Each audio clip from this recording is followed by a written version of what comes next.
Welcome, Mr. Zaeef, to this first interview we have. And please explain a little bit your position in the Taliban first emirate times and what has happened to you afterwards.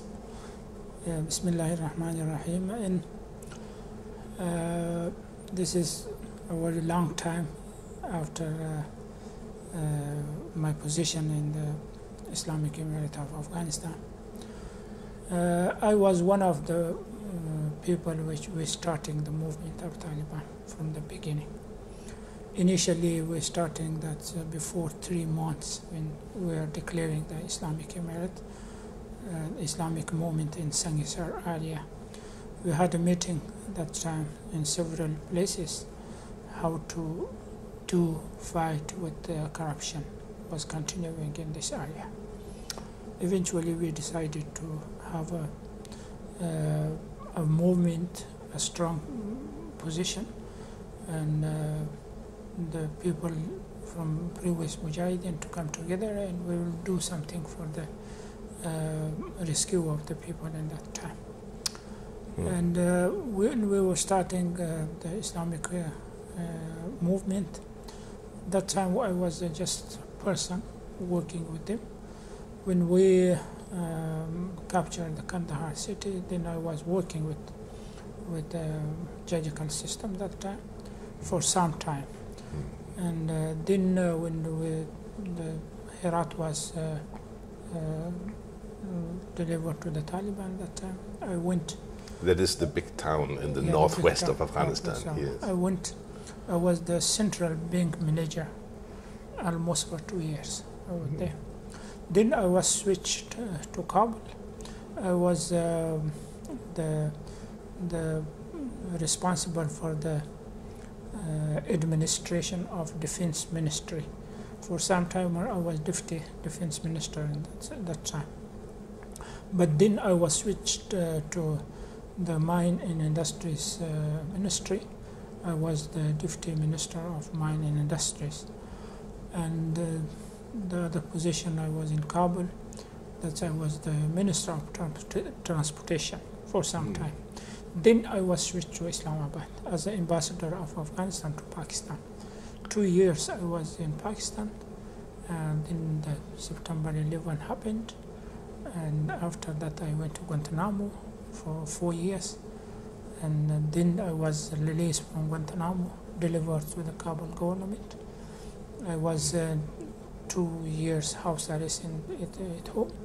Then I was delisted from UN list, and also I was free to move. Yeah. That was my life. Yeah. So did we meet when I got the Taliban visa in 2001? I don't remember, in fact, very well. No, I don't think so. I'm not sure. From where did you take the visa from? I took the visa from Peshawar. From Peshawar, but I was in Islamabad. You were in Islamabad. I applied with the Islamabad embassy, of course, first. And then Hikmetyar came in and asked the Taliban to please support and help this German guy. And then I went to Peshawar, that was, and paid my $5. And I understand. This was a long time before. Long time ago, 18 years ago. I not remember. Yeah.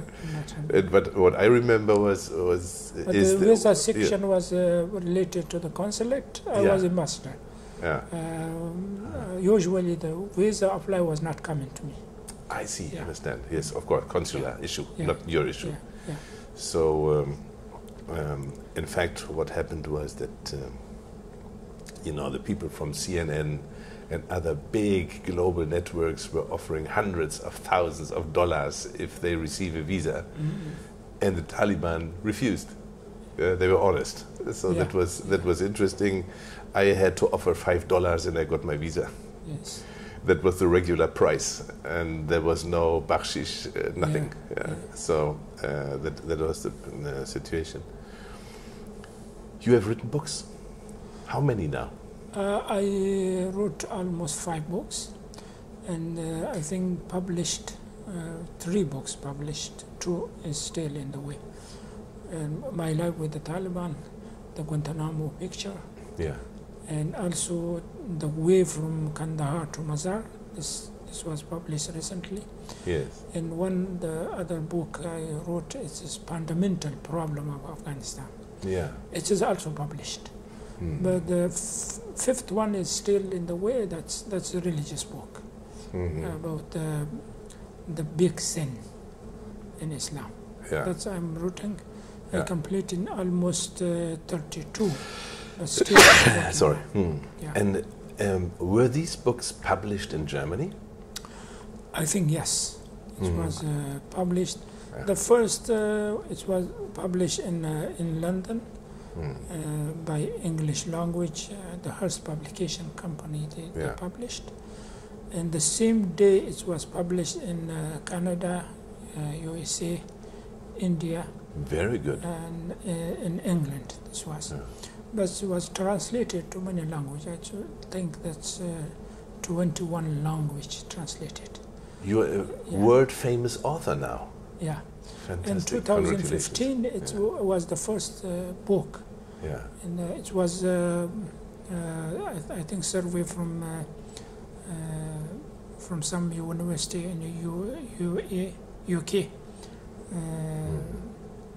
They gave in survey that he was one of the 5th book in the world changed the mind of the people. That's they were giving good title to my book. Yeah, fantastic. Congratulations. That is a success. Does it help your daily life? Does it keep you up? Alhamdulillah, it was okay, but I didn't spend the money. It came to me. Just I do waqf, that's to the madrasa and to the university and to the schools, to the orphans. Almost all the money I give in charity to the students. I didn't use $1 of them. Alhamdulillah, yes, given up. It was good profit for me, I think. Yeah, that is rare nowadays. Yeah, this is. Maybe you didn't see the university there, Afghan University, which Muttawakil's son is leading this, where I given the charity to that. And also the Afghan private schools, Afghan Voice Radio, and also Afghan big Islamic Darul Ulum Madrasa in Bagrami. Almost we have around. Where is this madrasa? In which place? Bagrami district. In Bagrami? Yeah. We have almost 3,000 students studying around in all. Yeah. Very necessary, these things. Yeah. Very good. The German government, you told me, has invited you to help in mediating between the Taliban and the US. How did that happen? Yeah, that's in the beginning when I met Metzelburg was the special representative of Germany to Pakistan, Afghanistan. And this process was starting in his time. Then he was changed, Mr. Steiner came to the power. And then I don't know remember the name of other guy. He was also, instead of Mr. Steiner, he came to the position. And that time they were mediator between Taliban and America, especially for the opening of the political office in Doha. And sometime I was 3 times I went to the Germany that time, but 2 times I went. We had a conference in Berlin, in Belgium, and also 2 times.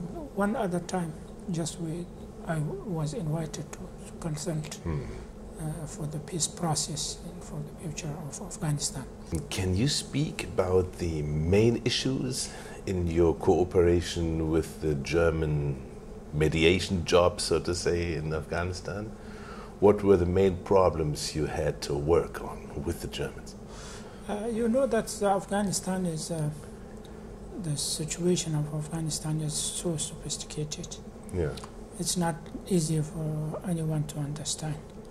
Anyone to come into Afghanistan to do something in behalf of Afghanistan, he need consultation from Afghan side also.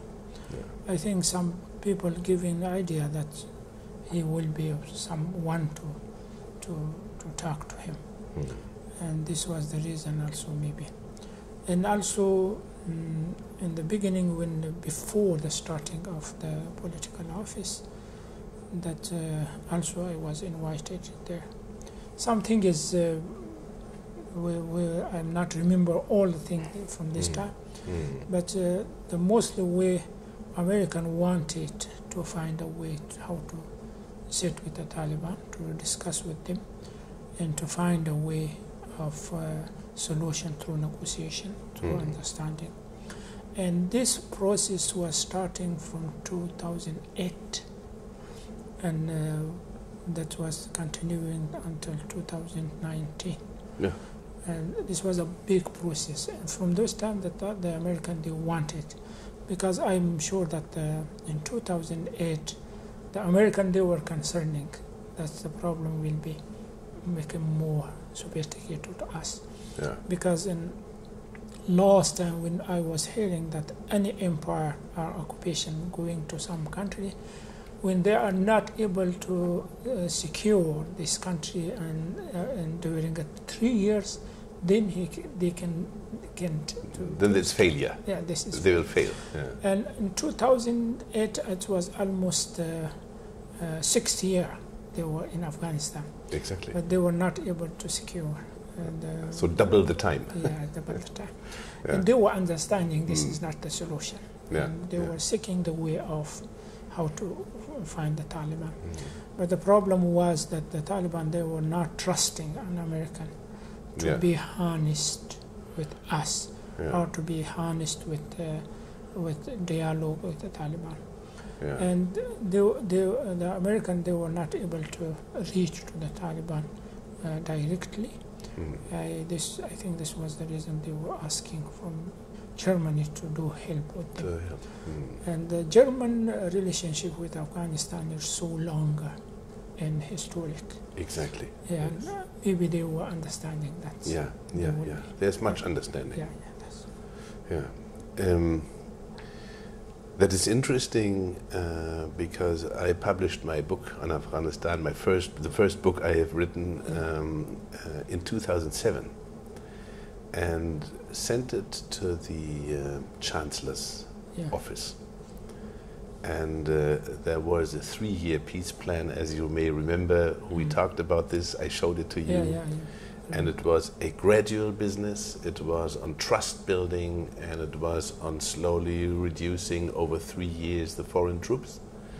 And the people in the provinces would have a free choice. Do we want Taliban? Do we want other people to govern us? It was open. It was for the Afghan people to decide who is our ruler. And it was, in fact, stopped by NATO. The Taliban were sympathetic. Hikmetyar was sympathetic from the first day. He was the first I asked.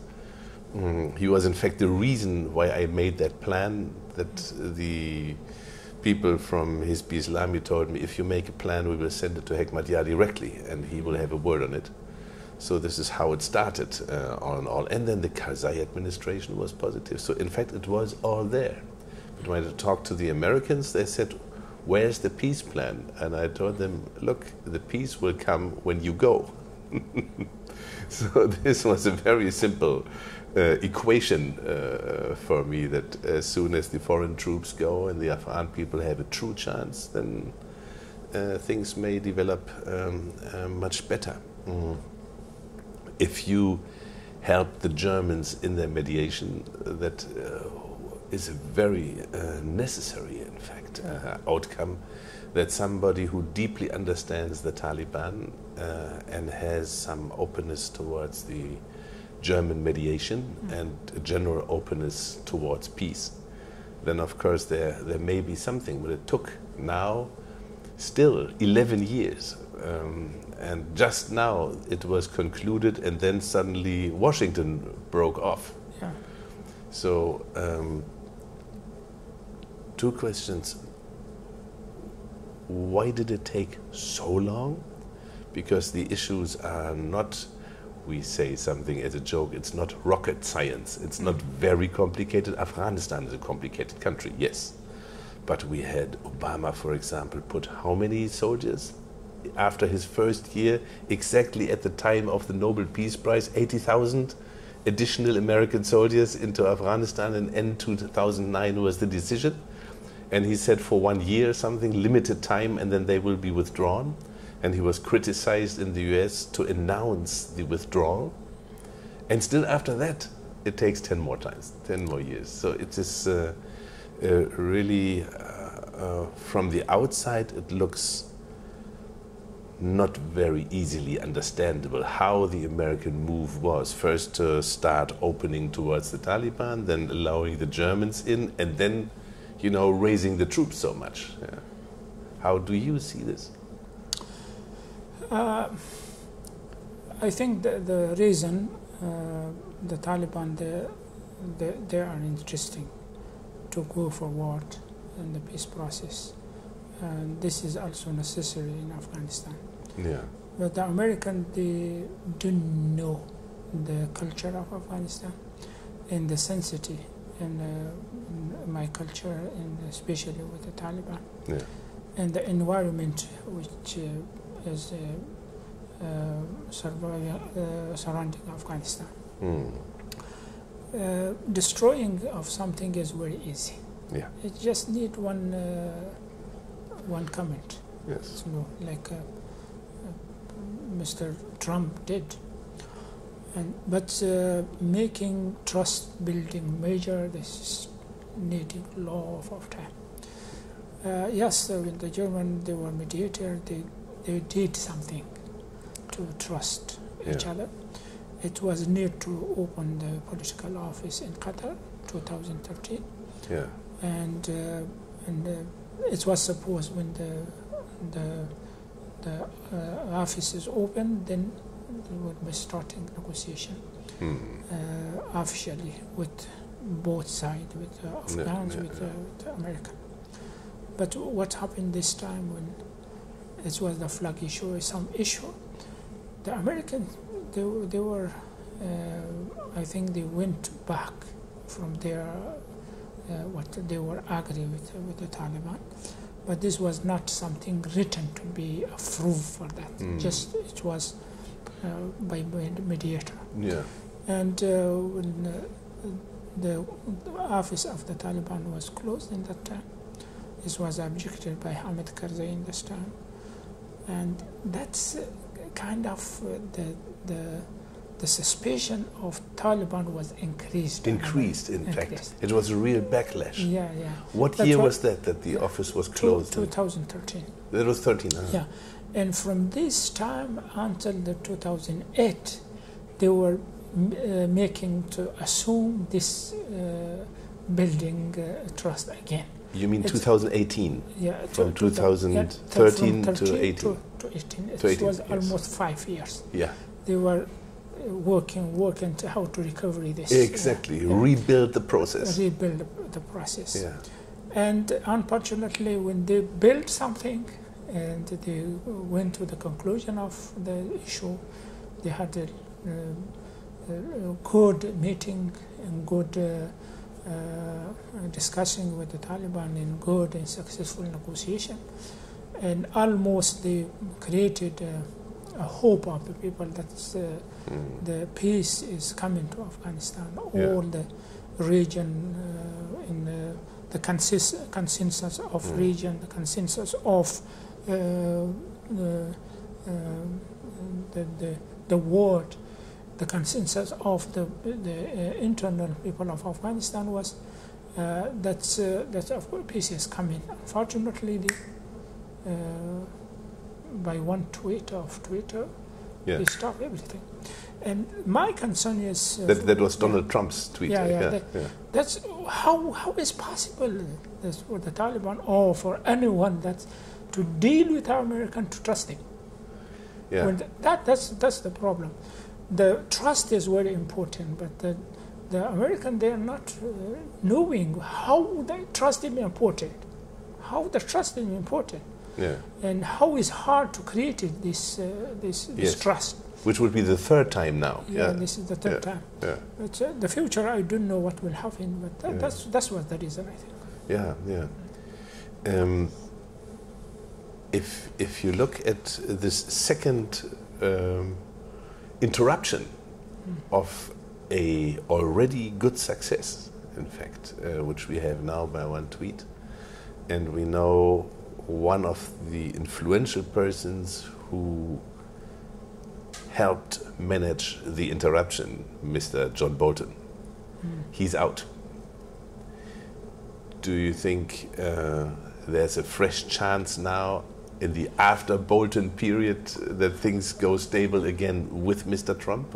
The Taliban still, they are stable on their position, and they are prepared to do what they agree with the American.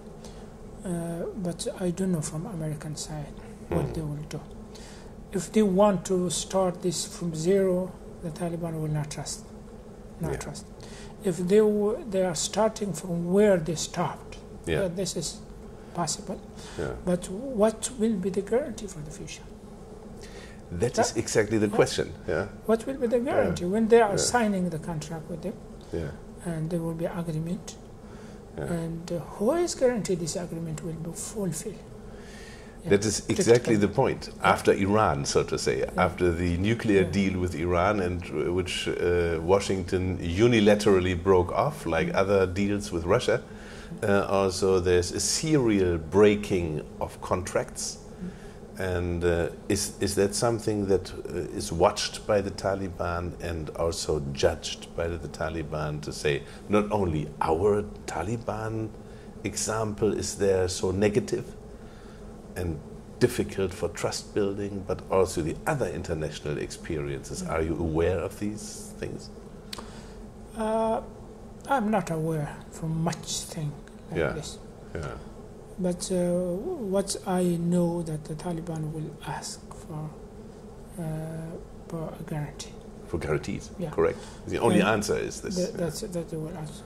That who will be guarantee this? I don't know who will be. Yeah.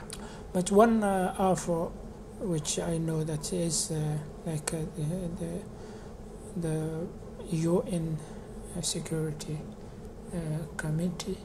Yeah. And also the some stronger government like Russia, China, including some neighbor, they will be coming to guarantee. I think this became hard to America, not with the Taliban. The Taliban, they are stand up. When they want to do something, they can do, and they are not in a position like American. Yeah. The Americans destroyed themselves by their tweet. Yeah, exactly. What they achieved from this tweet? If they were objecting killing of one soldier, every day that's the American soldier killing. This is not the way to survive. And they didn't stop the Taliban from that. There were no agreement for that to be stopped. Exactly. Yeah, while the negotiation was going on, Mr. Shaheen just told me, then as the spokesperson, foreign policy spokesman, then the war will continue until the war is finished officially. No, this will be until when they are signing the contract, we'll be starting this thing. Yes. Reducing the attacks, reducing the violation. Yeah. And but before the agreement, there was nothing. Nothing, exactly. Because which I know the Mr. Pompeo declared that we killed in this 10 days before that's the statement. He said we killed more than 1,000 Taliban. Mr. Ghani increased. He said no, more than 2,000 Taliban was killed.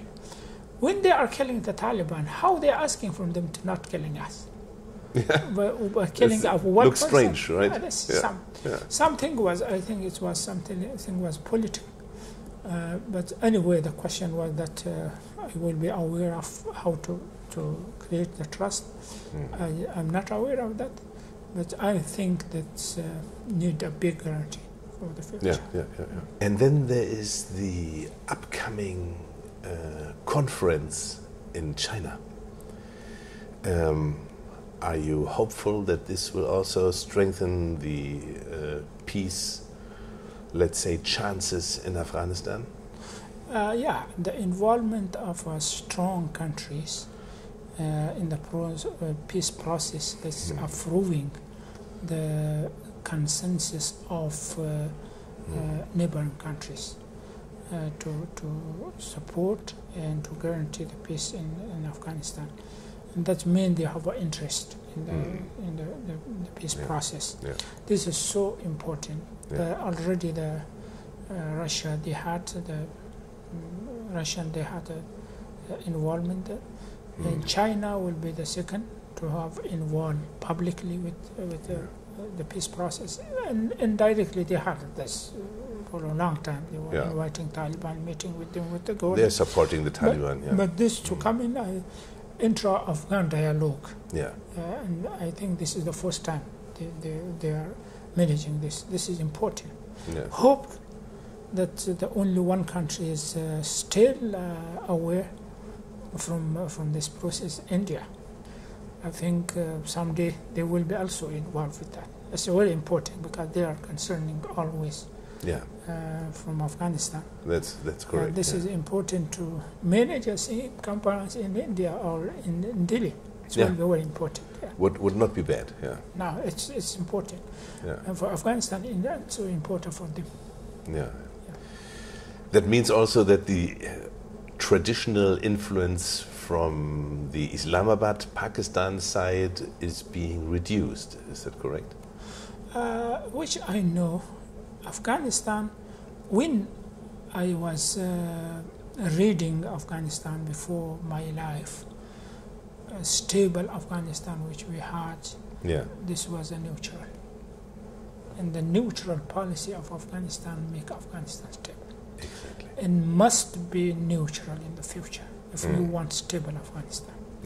We cannot able to protect the sensitive of other countries.